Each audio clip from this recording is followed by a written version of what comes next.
Being an author sucks. What's good, guys? It's Alissa. If you're new here, hello. Today we are going to be talking about Daria season 5 episode 5 titled The Story of D.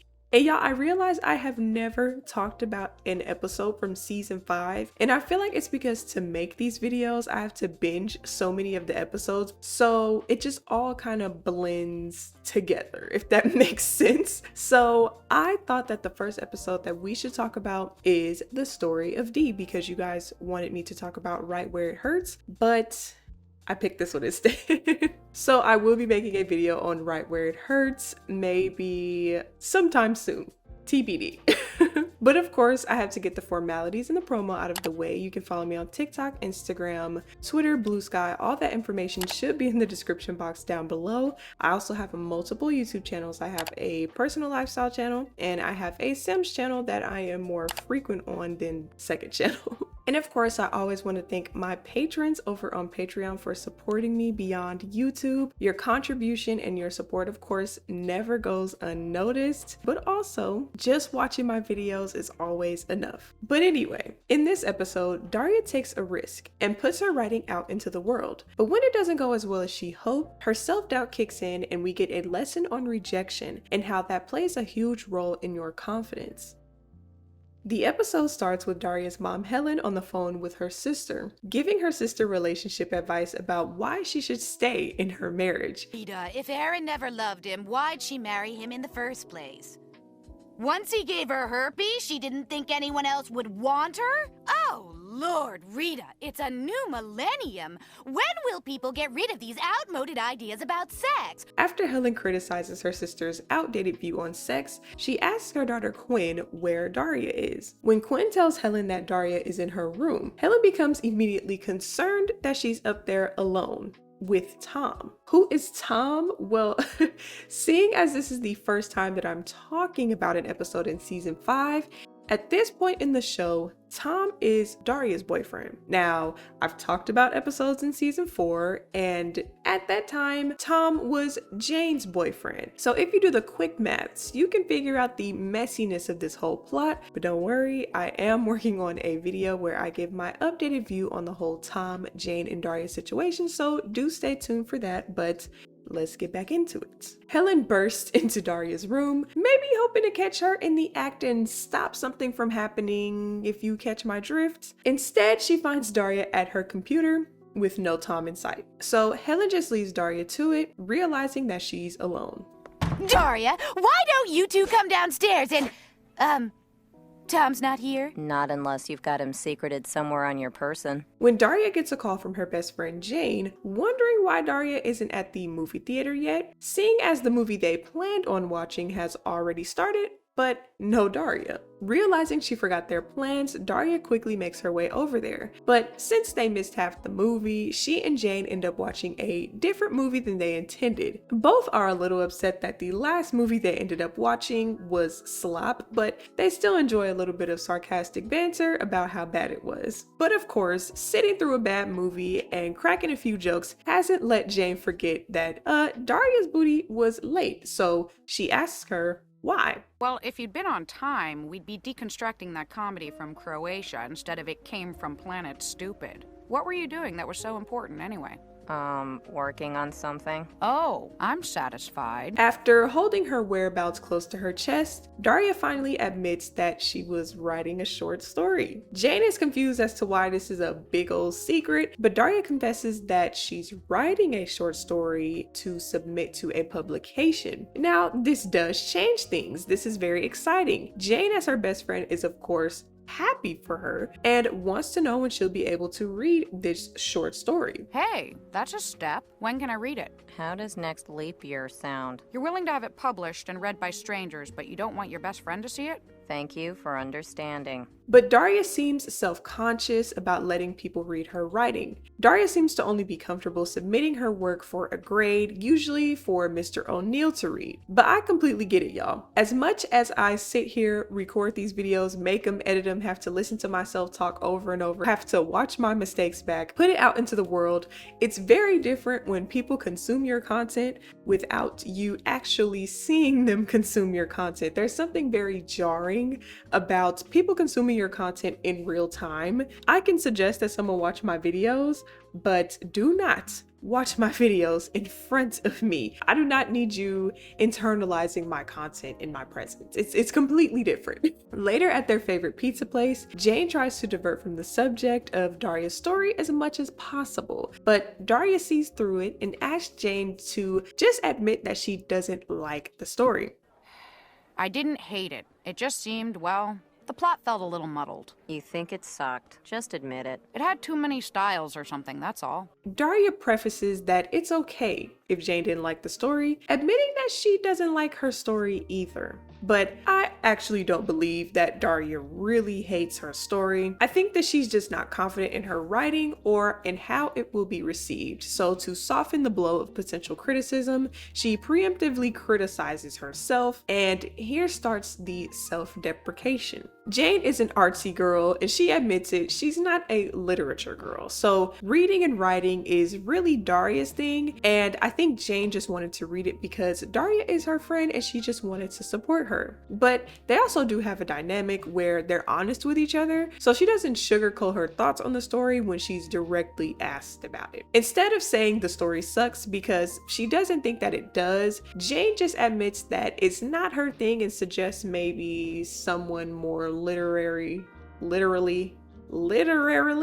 inclined should read it, i.e. a Tom. But Daria is hesitant to this suggestion, saying that it's too intimate for Tom to read. I couldn't show it to him. It's too intimate. Daria, it's about a flesh-eating virus. How is that intimate? You'd think it was pretty intimate if it were eating your flesh. And I get what Daria means by it being intimate. She's not talking about the subject matter of it actually being like a flesh-eating monster or whatever it is, but about the vulnerability that comes from putting your creativity on paper or putting your creativity in a physical form for people to consume, especially since she wants to submit this to a publication. And the self-deprecation doesn't stop at this scene. Usually Daria makes these sarcastic jabs at other people when she feels like something they're doing is beneath her. But this time, she's not really feeling confident in her own written work and decides to point that gun at herself. Thanks, kiddo. Just happy to find something I can do, unlike writing. Good for you. Hey, who says you can't write? Eventually, Daria does agree to let Tom read her story, and he loves it. Daria is shocked to hear that he's genuinely enjoying the story and doesn't think that it's muddled like Jane said. And Tom likes it so much that he suggests that she submit it to Musings magazine. But Daria wasn't really feeling that idea. Her immediate reaction was to list all the possible negative outcomes of putting herself out there in that way. You know, I read the story my English teacher sent to Musings magazine, and this is much better. Why don't you submit it to them? The rejection, indignation, and lasting humiliation. How about the success, stardom, and eventual alcoholism? She admits that she wrote this story to submit it somewhere, but she says that it feels too much like trying. I actually did think of submitting it somewhere, but it feels too much like trying. I'll never tell you displayed motivation. And I thought that this was a full circle moment for me, as I just talked about an episode called See Jane Run, where Jane tried out for the track team, and Daria thought that it was pathetic that she was actually giving track a try. Of course, that was just my opinion, but for her to actually say that out of her mouth in this episode, I was like, there it is. But really, it's just her own fear of rejection and failing publicly, which of course I've talked about as well. People are afraid of putting themselves out there and making a misstep for the public to consume. I made this point with one of my Proud Family videos where I was talking about people that are learning to do makeup. And of course, people were like, I'm gonna have to disagree with you. The reason why I don't wear makeup is not because I'm afraid of looking bad. Like, I just don't want to wear makeup. Of course, you know, if the shoe fits in that scenario, people don't wear makeup for their own reasons. I didn't say everybody, I said some. And especially the context of that episode was very important as well. So anyway, I made a point that some people are afraid of going through the process of being bad at doing makeup, because if you're bad at doing makeup in the learning process, it's on your face for everybody to see, and you have to fail so outwardly before you actually get it right and actually learn your face and actually know how to do makeup. And so some people don't even want to go through the quote unquote ugly phase of doing those things before they get to the point of perfection, because you're never going to get to a point of perfection. So in this case, Daria loves to write, but she's ready to actually put her work out to the public. But is it good enough to be consumed? Is it gonna be a hit off the first go? Who knows? And that's for the public to decide. And Tom actually does give her solid advice, saying to let the publication decide. Instead of running through every bad hypothetical, just send it and see what happens. And most importantly, nobody has to know the outcome but her. So Daria ends up submitting her story to Musings magazine. But unfortunately, when Daria arrives at the post office, her teacher, Mr. O'Neill, sees her there and, being way too in her business, notices that she's submitting something to Musings magazine. And I legitimately was like, how on earth did he see that? Because as soon as he walked up, she put it behind her back, and the writing was so small, he was just way too in her business. Of course, Daria asks for his discretion on this, and he ensures her that he won't tell a soul, but then makes a creepy comment about how this encounter will strengthen their teacher-student bond. It'll be our little secret, a new and deeper level to our teacher-student relationship. Whoa. As I said, I believe in a video that I did about the episode Quinn the Brain, Daria is only okay with Mr. O'Neill grading her essays for a small moment of validation. She likes the fact that Mr. O'Neill thinks that she's a good writer, and she likes the small moments of praise that she gets from it. But in that episode, when that was taken from her and Quinn was now the brain of the school, she did not like that. It's probably because she doesn't think very highly of his opinion, and that there's no real stakes there, that she's okay with submitting what she believes is some of her best work to Mr. O'Neill. Also, Mr. O'Neill has this one-sided view of himself that he's Daria's writing mentor, and he said it multiple times throughout the series, and every time Daria shuts it down or makes a joke, usually one that goes over Mr. O'Neill's head. This is Timothy O'Neill, Daria Morgendorfer's writing mentor. Something unique and meaningful between a gifted writer and, well, her mentor? Something like that. I'm honored. There's also a subplot with Quinn in the fashion club where they decide to create a fashion newsletter, hoping that they will get some form of recognition. I wish I could win a Fashion Vision Humanitarian Award. I know! How about a new mirror to replace that awful one in the girls' bathroom that adds at least 2 pounds? I hate that mirror. It haunts me. That's a good idea, Quinn. Donating a mirror will reflect well on us. Sandy tries to pitch to the boys to buy their newsletter, but they're immediately turned away. However, when Quinn suggests that they buy it from her specifically, they immediately start to open up their wallets because, I mean, when you're that girl, the boys suddenly want to finance your dreams. After the guys buy this fashion newsletter, they pass Jane and Daria in the hallway discussing the subject matter of this magazine in confusion. An ode to aubergine? Good book. Please remember to blush. There must be a lot going on in the boys' room we don't know about. And really, isn't that as it should be? And of course, she follows it up with a jab that, maybe Quinn should submit her story to a publication. Nah, it's full of sentences that don't begin with I. And even though Daria is insecure about her own work in this episode, she still finds time to throw shade at Quinn's low effort writing. And this switch back to making fun of others may be due to the fact that Daria actually admits to Jane that she submitted her works to Musings magazine. Mr. O'Neill is giving a lesson on the dramatist Aeschylus and asks the class why only 7 of his 80 plays survived throughout time. Aeschylus wrote a staggering 80 plays. Only 7 of them are available to us. Does anyone know why? The rest are still in Greece? Anyone else?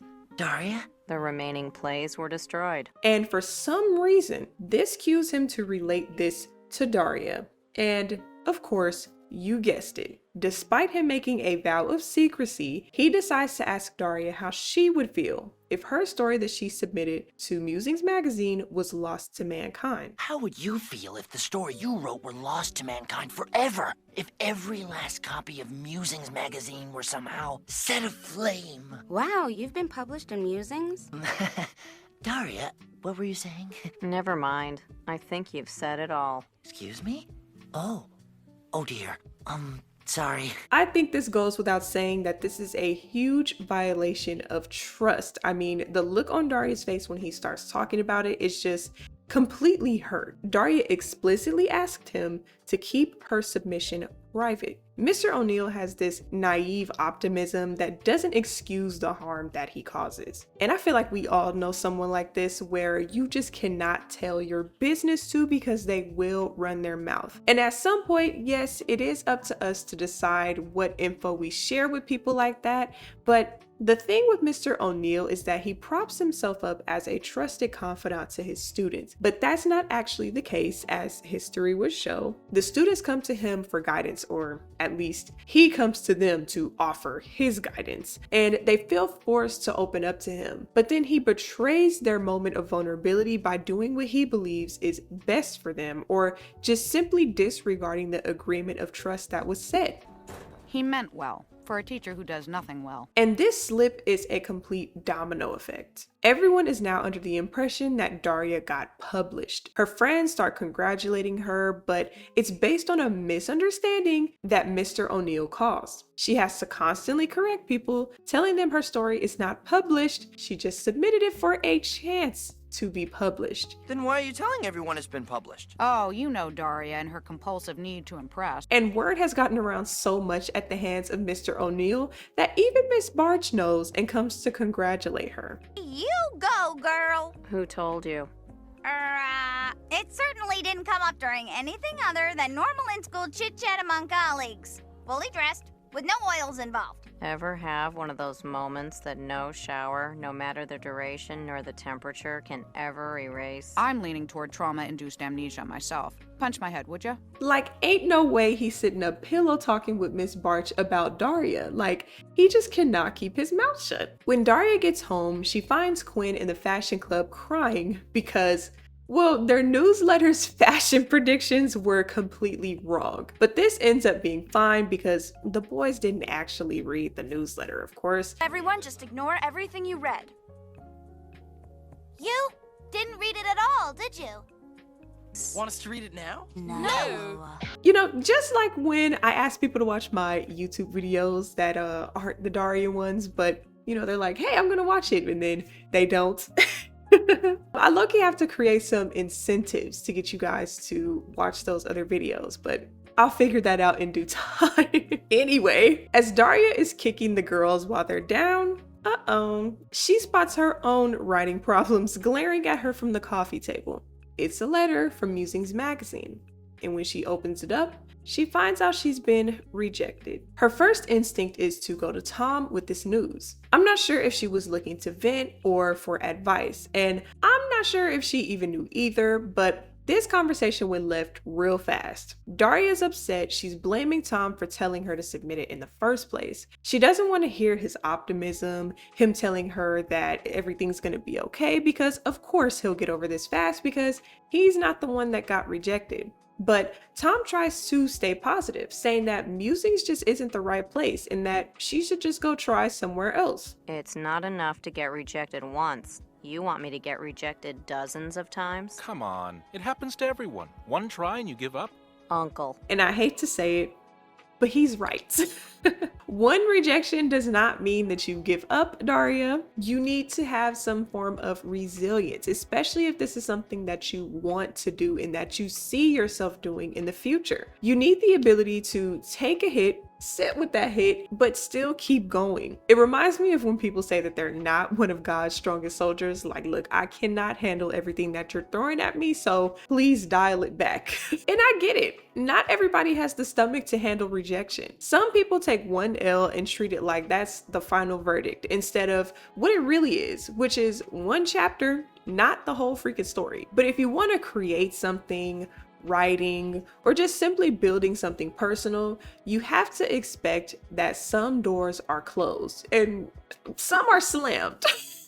But another door will always open. You have to be open-minded enough to even see that though, and to take another chance on yourself. Resilience isn't about pretending that it doesn't hurt.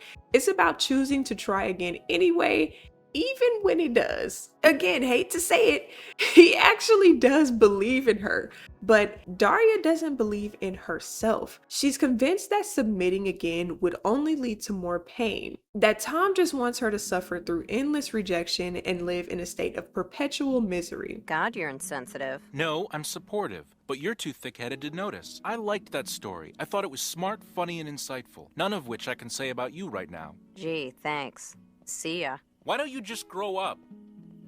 Or not.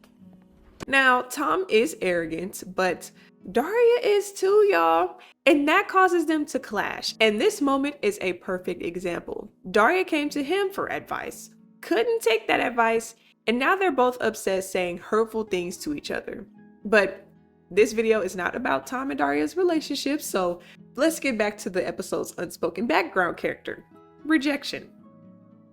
At the top of this episode, all of Daria's negative self-talk sparks something in her dad, Jake. He remembers writing a song while he was in military academy as a teen. However, his instructor, Corporal Ellen Bogan, thought that the song was doo-doo garbage. And now he's obsessed with rewriting it. If it weren't for Ellen Bogan, I might be a Broadway lyricist. I could write songs for cats. I could write songs for dogs. Where Daria once ignored Jake's musical experiments earlier in the episode, she has no one left to talk to and makes her way back to her dad. But before she can start venting to him, Jake performs the song for her again. And their silence after the musical number makes him realize maybe it's not that good, which is very similar to Daria and Jane's interaction at the pizza place, in my opinion. But in this instance, Daria is able to recognize that it's silly for a middle-aged man to think that he's a failure because one song that he made when he was a teenager isn't a freaking hit. I'm a failure. Dad, you made up one song when you were a teenager, and it's not the best thing ever written, and that makes you a failure? Well, that's one of the things. You know what good is. That's how you know you didn't achieve it. That's a lot better than if you were putting out crap and thinking it was great. It is? You came up short because you were aiming high. That perspective helps her process her own experience. She's able to see the parallels in their creative shortcomings. She realizes that she submitted her story to a major publication. She wasn't that confident in it, but she took the shot anyway. If it had been accepted, she would probably feel better about the story because, of course, external validation does have the power to do that. But instead, she decides to keep trying, keep improving, and hopefully find another opportunity in the future. Gutsy Jakey went to town, riding in a Lexus. Missed his star, but it ain't far. Who cares what jerk rejects us? Who cares what jerk rejects us? Yeah! And now, Daria then feels that she needs to talk to Tom again. She finally understands what he was trying to say. But of course, Daria has trouble apologizing, admitting when she's wrong, and also telling someone when they're right. So she tiptoes around the topic until she just finally has to spit it out. I'm cooking up a delicious juicy crow tonight and thought you might like to come over for a drumstick. That crow smells good. She apologizes to Tom for being a jerk when she was the one who came to him for advice. Well, we both know why I asked you here. Not me. No idea. None whatsoever. Fine. I deserve that. Look, I'm sorry. You were being supportive. I was the one acting like, you know. You can do it. Rhymes with clerk. Shut up. And Tom takes this turn of a new leaf as Daria finally being over the rejection letter from Musings magazine. You're over the rejection letter? What letter? Oh wait, you mean the one that said, "Dear Ms. Morgendorfer, thank you for giving us the opportunity to read your work. It's not right for us at this time, but please keep us in mind for future submissions." Gee, I'd almost forgotten. Daria remembers this rejection letter bar for bar, word for word. And this part made me think of a job training that I did back when I used to have a 9-to-5, queen of being unemployed.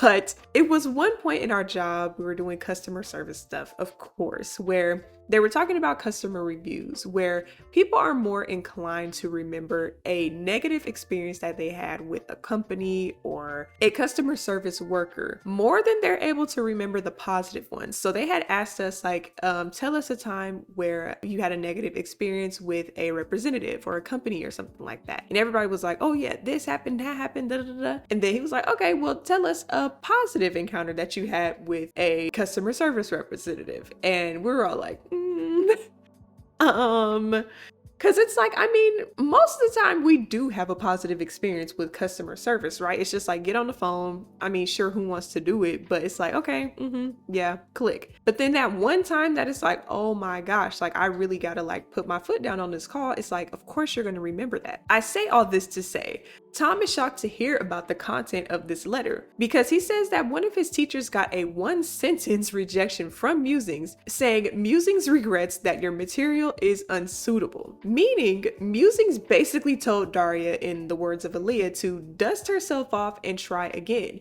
actually seeing potential in her work. And it was interesting to see her interpretation of the letter upon first reading it, only seeing it as a no instead of a try again. Thank you for giving us the opportunity to read your work. I've been rejected. And of course, throughout this episode, Helen has been trying to stop what she thinks Daria and Tom have been up to alone in her room. So of course, she loses it when she sees Daria and Tom celebrating her potential writing future with a kiss. Congratulations. It's great to be a writer. And such a cheerful writer. Rice cakes? Oh God, no! And I mean, of course, Daria had to tell her bestie about this hilarious situation that happened. And Jane jokes that Helen may never be able to recover after seeing that. And we end the episode with Daria confirming that she will continue her pursuit of being a published writer. I think that this episode was really Daria learning a lesson in trying, something that she once thought was pathetic or beneath her or something that her and Jane will just never do. They'll just be stuck being the two girls who like doing something or have potential, but never actually put a foot forward to give it a try. Realizing that trying doesn't always get you the result that you want, but also not trying guarantees you nothing. You miss 100% of the chances that you don't take. That was from the dome. I just came up with that on my own. So whether it's writing or shooting your shot at somebody, you learn from it and you gotta keep it pushing. But of course, I always leave you guys with a question. Do you think that Daria was protecting herself from disappointment, or was she doubting her own potential? Let me know in the comments down below. But I hope you all enjoyed this video. If you would like to keep up with me outside of YouTube, you can follow me on TikTok, Instagram. Of course, all that information is in the description box down below. If you made it to the end of this video, please be sure to give this video a big thumbs up. Make sure you subscribe to the channel and make sure you hit the notification bell to stay up to date with posts and uploads from me. But for now, I hope you guys have a great rest of your week, and I will see you guys in my next video. Peace. Wait. Peace.